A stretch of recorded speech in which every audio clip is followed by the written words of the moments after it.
इतिहास इस्तेवाची बोली चॅप्टर 7.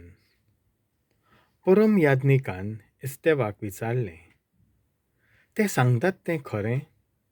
इस्तेवान पोत्तिपाल केलो, म्हज्या भावानो, म्हज्या वडिलांनो, म्हजें उतर आयकात. खारान गांवांत ठिकाण करूंक वेचे आदीं मेजोपोटामियेंत आसतना आमच्या बापा अब्राहमाक मोहिमेचो देव दिश्टी पडलो.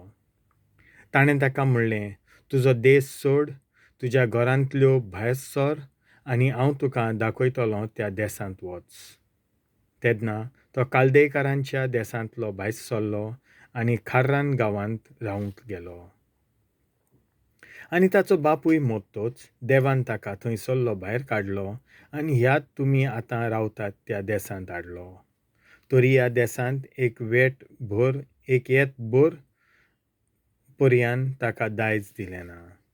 पूण ताका अजून भुरगो नासलो तेन्ना ताका आनी ताचे उपरांत ताचे संस्थीक आपूण तो देस दितलो म्हूण देवान भासायलें. तर देव अब्राहमा कडेन असो उलयलो, तुजी संसद परक्या देसांत विदेशी कशी जियेतली. तो लोक तांकां 400 वर्सां गुलामपणान धरून दोगडायतलो.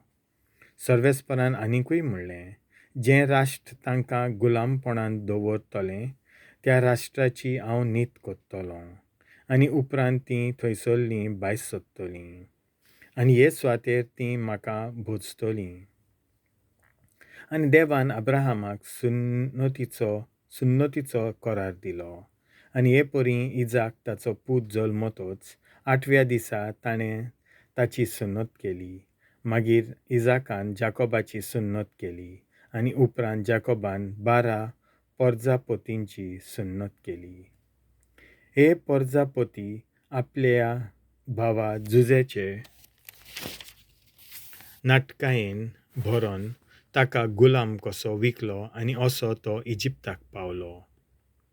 पूण देव ताचे सवें आसलो आनी ताणें ताका सगळ्या विघ्नांतलो वाटायलो आनी इजिप्ताच्या राजा फाराओ मुखार इतलो ताका आशिर्वादान बोल्लो आनी शाणो केलो की फाराओ इजिप्ताचो आनी आपल्या आख्ख्या घराण्याचो कारभार ताच्या हातांत घाल्लो. तेन्ना आख्ख्या इजिप्तांत आनी कानानांत दुकोळ पडून लोकांक जायते हाल आनी उपद्रे भोगचे पडले. आनी आमच्या पुर्वजांक जेवण खाण मेलो ना जालें. पूण इजिप्तांत ओरोव आसा म्हूण जाकोबाच्या कानार पडलें तेन्ना पयले पावटी आमच्या पुर्वजांक ताणें थंय पाठयले. दुसरे पावटी गेले तेन्ना जुजेन आपल्या भावांक आपूण कोण तो दाखोवन दिलें आनी जुजेच्या कुटुंबाची सगळी खबर फाराओक घोमली. तेन्ना जुजेन आपल्या बापायक जाकोबाक आनी सगळ्या आपल्या सोयऱ्या दायऱ्यांक आपोवंक धाडलीं. तीं सगळीं मेळून 75 जाणां आसलीं. आनी जाकोब इजिप्ताक देंवन गेलो आनी उपरांत तो आनी आमचे पुर्वज मेले. तांच्यो कुडी शेकेम गांवांत पोत्त्यो वेल्यो आनी अब्राहमान थंय शेकेमांत किंमत फारीक करून हेमोराच्या पुतां कडली विकती घेतलोली ते समाधींत त्यो घातल्यो. देवान अब्राहमाक भासायल्लो काळ लागीं पावता पावता इजिप्तांत परजेची संख्या वाडत चडत गेली. इतल्यान इजिप्तांत दुसरो एकलो राजा राजवटकी चलोवंक लागलो. ताका जुजेची खबरूच नासली.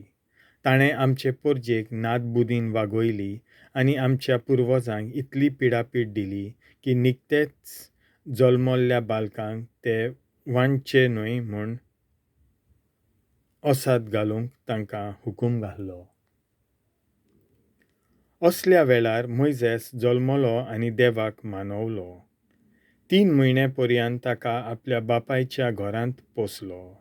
मागीर ताका ओसाड घालच्या वेळार फारावचे धुवेन ताका आपणायलो आनी आपलोच पूत कसो ताका ल्हान व्हड केलो.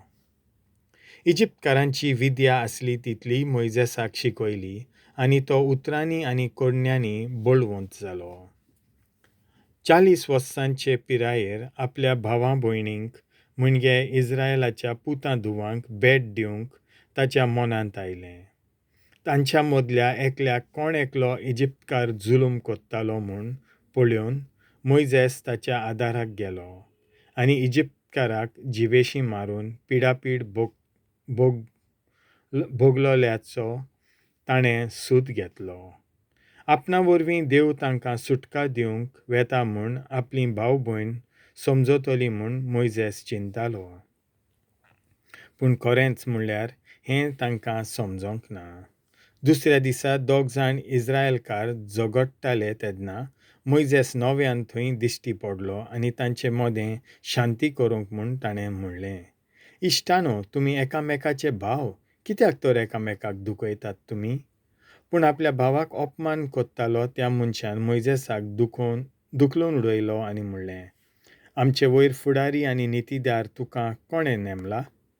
काल त्या इजिप्तकाराक जिवेशी मारलोय तसोच म्हाकाय बी मारूंक सोदताय कितें?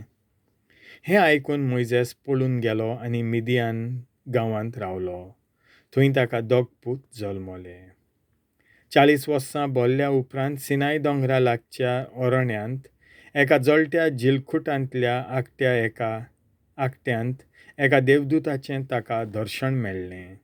तें पळोवन मोइजेसाक अजाप दिसलें. बारीकसाणेन पळोवंक लागीं वच जाल्यार सर्वेस्पराचो ताळो ताका आयकूंक आयलो. तुज्या पुर्वजांचो देव हांव, अब्राहमाचो, इजाकाचो आनी जाकोबाचो देव हांव. मोइजेस कडकडलो आनी त्या फुडें मेहनतीन पळोवंक ताका काळीज जालें ना. तेन्ना सर्वेस्परान ताका म्हणलें, तुज्या पांयांच्यो वाणो काड, कित्याक तूं उबो आसाय ती सुवात पवित्र. म्हजी पोरजां इजिप्तांत कितली पिडापीड भोगता ती हांवें देखल्या आनी तांच्यो उयेली हांवें आयकल्यात आनी तिका सुटका दिवंक हांव देंवून आयलां. आतां ये, हांव तुका इजिप्तांत धाडूंक वेतां. तुका फुडारी आनी नितीदार कोणें नेमला? अशें म्हणून पयस केल्लो तो कोण? मोइजेस न्हय? तरी जिलकुटांत देवदूत कोणाक दिश्टी पडलो आनी त्या देवदूता वरवीं देवान कोणाक म्हूण पोरजेचो फुडारी आनी सोडवणदार जावंक धाडलो? त्याच मोइजेसाक. इजिप्तांत आनी तांबड्या दर्यांत आनी 40 वर्सां भर अद्भुतां आनी विस्मितां करून कोणें तांकां भायर काडलीं? त्याच मोइजेसान. तुमच्या भावा भयणी मदलो म्हजे सारको एक प्रवादी तुमचे खातीर देव उपजयतलो. अशें इस्रायल पोरजेक उलयलो तो कोण? तोच मोइजेस. सिनाय दोंगरार देवदूत उलयलो तो कोणा कडेन उलयलो? मोइजेसा कडेन उलयलो न्हय? आनी अरण्यांत सभा बसताली तेन्ना आमच्या पुर्वजां बरोबर आनी देवदूतां बरोबर आसलो तो कोण? आनी आमकां दिवपाचीं जिविताचीं उतरां घेतलीं तो कोण? तोच मोइजेस. तरी आमचे पुर्वज ताका आयकूंक कबूल ना जाले.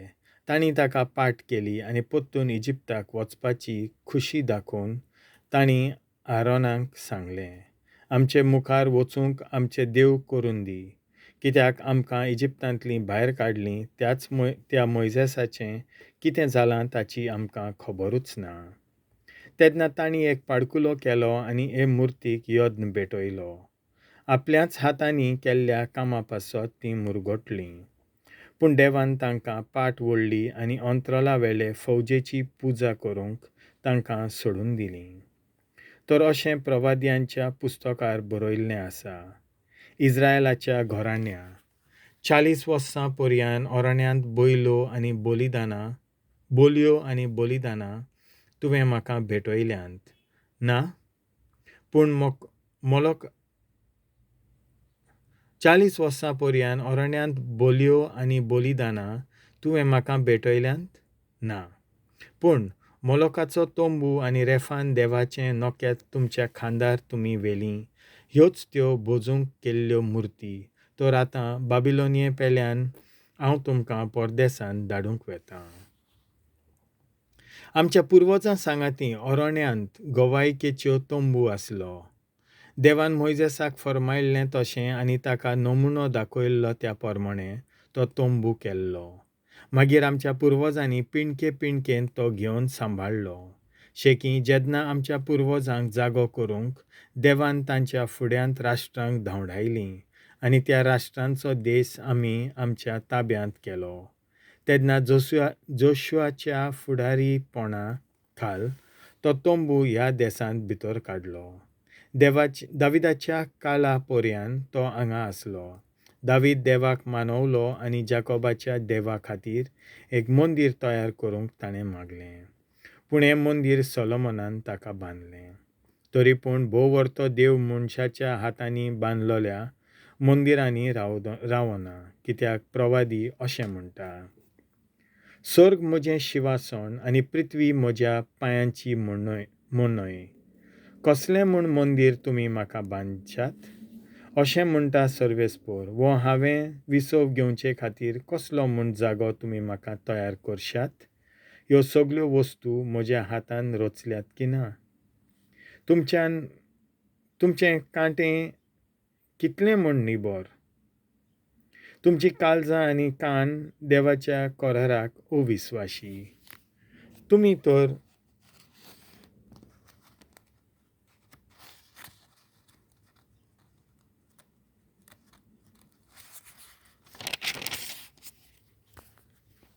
पवित्र आत्म्याक सदां विरोध करतात.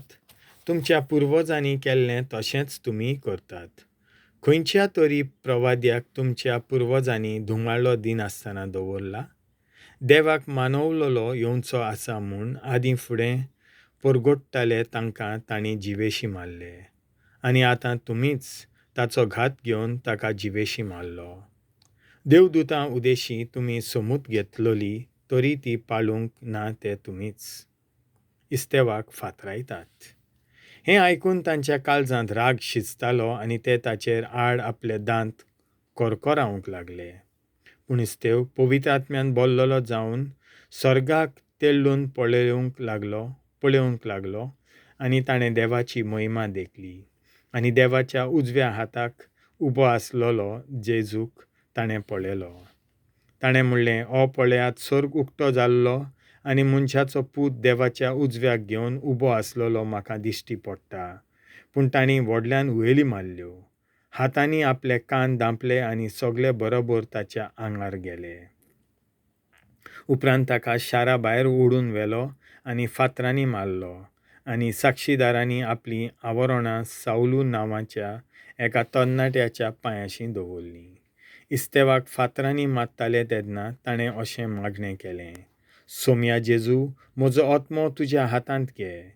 मागीर दिमी घालून व्हडल्या ताळ्यान ताणें अशी बोब मारली, सोम्या, तांकां ह्या पातकाचे गुन्यांवकार करूं नाका.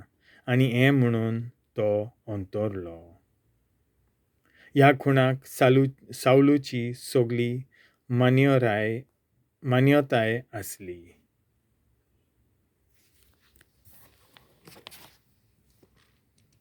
देवाचें उतर हें.